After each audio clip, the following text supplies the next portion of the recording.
Hey everyone, how's it going? Welcome to Let's Play Hollow Knight, a game that I once did a quick look of and almost wrote off, but fortunately I returned to this on stream last year and my opinion on it transformed dramatically. Hollow Knight is the best Metroidvania I have ever played, full stop. It is melancholic, it's cute, it's charming, it's drop-dead gorgeous, and it is huge. There is an intricate world here to explore with so much fantastic feeling movement options. Believe me, Hollow Knight is genuinely a special, outstanding game. We're not going to wait any longer to pour over it. In Wilds Beyond, they speak your name with reverence and regret, for none could tame our savage souls, yet you the challenge met. Under palest watch you taught we changed, base instincts were redeemed, a world you gave to bug and beast as they had never dreamed. From Elegy for Hallownest by Monomon the Teacher.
Oh my god, fuck yes! Oh! I adore this atmosphere.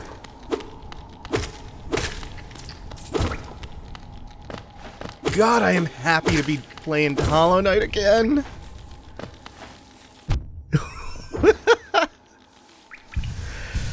Oh, the atmosphere of this game it drapes itself around you like a scarf so quickly. It's almost suffocating. Higher beings, these words are for you alone. Your great strength marks you amongst us. Focus your soul and you shall achieve feats of which others can only dream. Teaching us how to heal, which we'll get to in a second. I want to gush over the atmosphere. And I don't know if I was so effusive in the quick look. I certainly am more appreciative, especially knowing what's to come.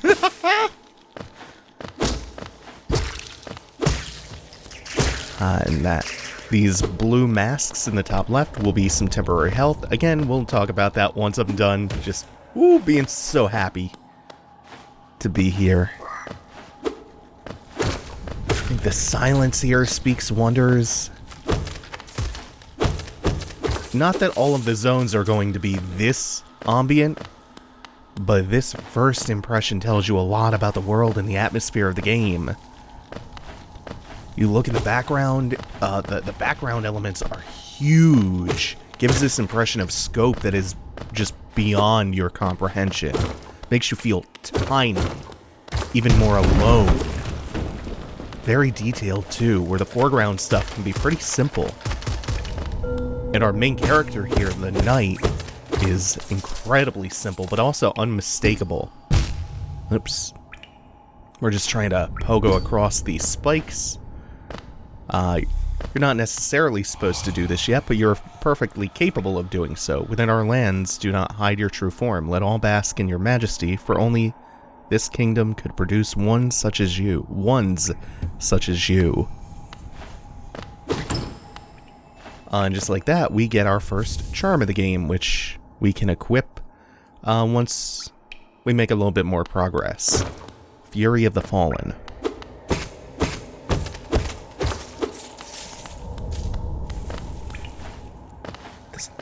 Right away, they're conveying a sense of solitude and desolation to you.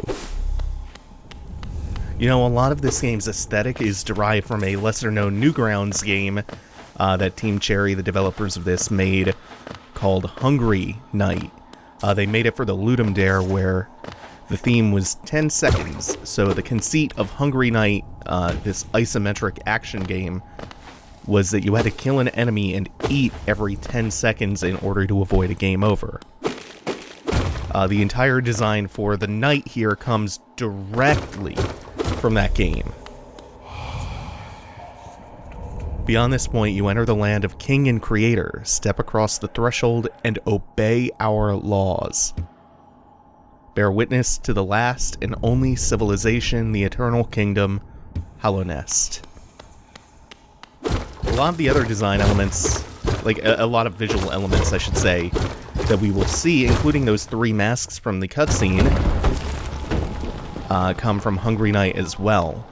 Team Cherry, by the way, is not a huge team. They're a very small indie studio based out of Australia, and Hollow Knight was funded in part through Kickstarter, raising just 50,000 Australian dollars from an initial goal of 35,000, and we've made it to Dartmouth, the fading town. So we're gonna rest at the bench here. The bench serves to allow us to equip our charms, like Fury of the Fallen, which is essentially the red Tearstone ring. And it also acts as a checkpoint and a save point and refills our health. Hello there, traveler. I'm afraid there's only me left to offer welcome. Our town's fallen quiet. The other residents, they've all disappeared, headed down that well one by one into the caverns below. Used to be there was a great kingdom beneath our town. It's long fell to ruin, yet it still draws folks into its depths. Wealth, glory, enlightenment, that darkness seems to promise all things. I'm sure you too seek your dreams down there. Well, watch out. It's a sickly air that fills the place. Creatures turn mad and travelers are robbed of their memories. Perhaps dreams aren't such great things after all. Many used to come, hoping the kingdom would fulfill their desires. Hallownest, it was once called, supposedly the greatest kingdom there ever was, full of treasures and secrets. Now it's nothing more than a poisonous tomb full of monsters and madness. Everything fades eventually, I suppose. Feeling tired? That bench may be iron, but I assure you it's quite comfortable. There's no better place to collect your thoughts before heading below. Plus, I enjoy the company. Not that you seem the talkative sort. Feeling tired? Okay. We're gonna rest again. If you die, you'll respawn at the last bench you sat at. For all your mapping supplies will be opening soon. Zelda and Cornifer. So we can venture into the well towards Hallownest, or we can continue going right in Dartmouth. And there is just this door, stone door with a simple lock. So, down we go. Once we are down here, we get to the game proper. Starting with the Forgotten Crossroads. Once again, we will hold B, and we'll be able to heal up. So we play as this nameless, adorable-looking knight, and right now things are pretty basic. We have our nail, which is the name for our sword, which you can swing side to side and above, and below you, as you saw before, even pogoing while jumping.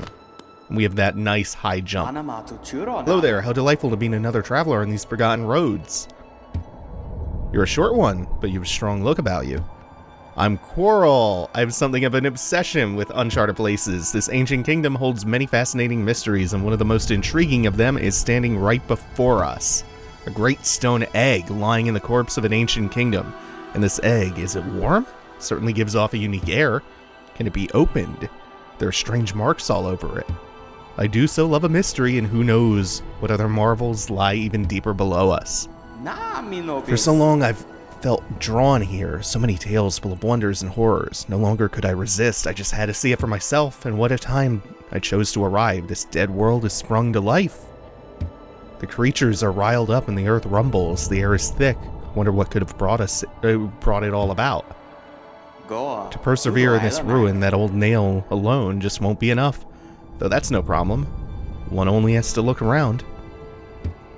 Plenty have come before us, and most have met their grisly end. Many more equipped than you and I. I'm sure they wouldn't mind were a fellow explorer to relieve them of their tools. It's a kindness, really. The dead shouldn't be burdened with such things. Did you pass that town above?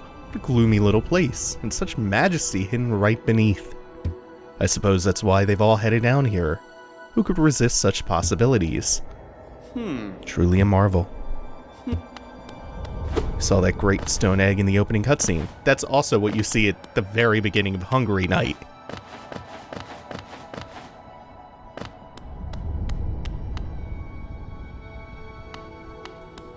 Also, trust me, Hollow Knight is a big, wide open game with a lot to gather in terms of nail functions, moves, movement abilities, which if you saw me luxuriating in them on the stream last year, oh, you know there's some good stuff coming.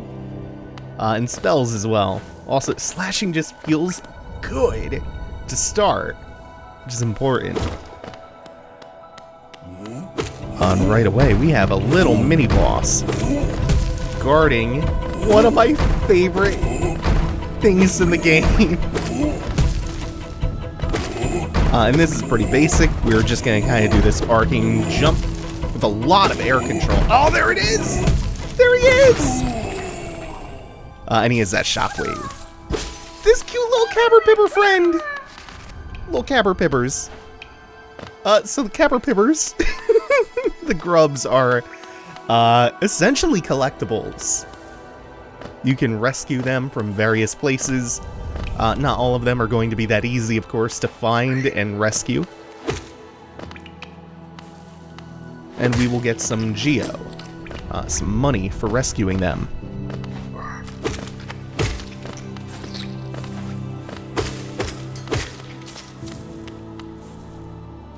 So the symbols in the upper left, speaking of geo, the symbols that look like alien heads are your masks. They are your health points. To the left of your masks is your soul gauge. As you fight, it'll fill up, and you can spend it to cast spells or to heal yourself. And then these blue masks, or well, the blue masks that we had before, I think I mentioned, are lifeblood. They're like temporary HP or temporary hearts in Isaac, soul hearts, basically. And then your geo is right below all of that, in the upper left.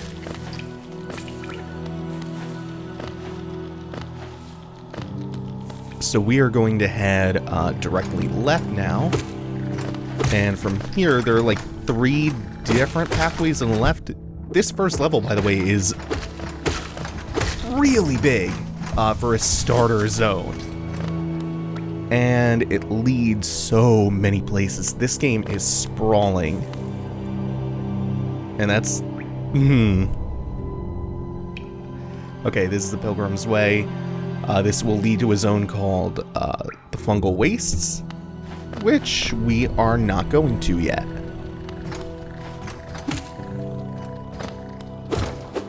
Is this the way I'm looking for? Nope, not quite. Looks like I have to go back above and to the left. We're gonna see how much of the map I remember.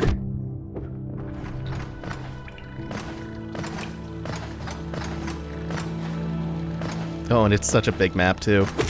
You would think for how small the team is, that this would be a much more compact game. It is enormous. But none of it feels like fat. It is a pleasure to explore. So there's that grub we rescued and his very grateful papa, who rewards us with some geo, and we'll get more and more as we rescue more grubs. You can see how many there are gonna be. This beautifully rendered art.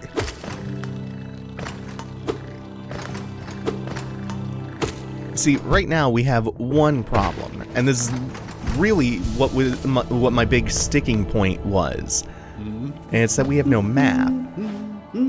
But as you can see, there's a trail of paper here. And if you listen, you can hear this dude humming. Hello there. Come down to explore these beautiful old ruins? Don't mind me. I have a fondness for exploring myself. Getting lost and finding your way again is a pleasure like no other. We're exquisitely lucky, you and I. I'm a cartographer by trade, and I'm working on mapping this area right now. Would you like to buy a copy of my work so far? Of course you do! That is so cheap as well. A map can be a useful thing, but it alone won't show you where you are. If you've not the head for directions, I suggest purchasing a compass from my wife Iselda. Oh yeah, we passed by their shop. They will sell... Oh, she'll sell some of his old maps from time to time. And some useful tools. I pop back to see her whenever I finish mapping an area. She's always so excited to see me. Oh, by the way, I haven't introduced myself, have I? Yes, I should apologize for that. When you spend a lot of time by yourself with just your own thoughts, you forget the niceties of conversation. My name is Cornifer, and I've always loved exploring the world. Why, when I was first hatched, I wandered off immediately, leaving my brothers and sisters and poor mother behind. That's why as soon as I could move to Dirtmouth with my wife, a huge, unending kingdom to explore right on our doorstep. Who could resist? Anyway, I'll let you return to your travels. With a little luck, we'll meet again. Be safe and farewell. How are you finding my map? I've tried to fill out as much as I can. Oops. Okay.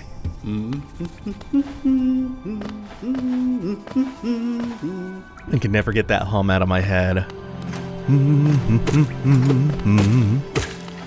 So Cornifer is the best, and he is the most useful NPC in the entire game. He's not always going to be that easy to find, but that's why you have the humming, to track him down orally. And also, you have that trail of paper every time you enter a new zone. Once you enter kind of the approximate area where he's going to be, you'll get that trail of paper leading you to him so you can get the most useful thing, the map. And that was my big sticking point in the quick look, is the map is kind of bad. The map is really, really bad by default. And that's because we don't have a compass yet, and we don't have a quill yet. You need to buy 2 items to make the map good, and then I think the game comes to its own. And Iselda is very different from how Cornifer described her, right? She's dreary and tired and not interested in this shop. And not as enthusiastic about Cornifer as he let on. So we have the quill, which we can afford, and then we have all these markers we'll talk about later, and the compass, which we really need to turn this turnoff into something actually really conducive to us playing the game. So we are going to hit up the bench, and then by the time we come back next time, I will get the compass. Thank you all for watching. Take it easy. Have a good one. Oh, please like, comment, and subscribe. This one's gonna be so good.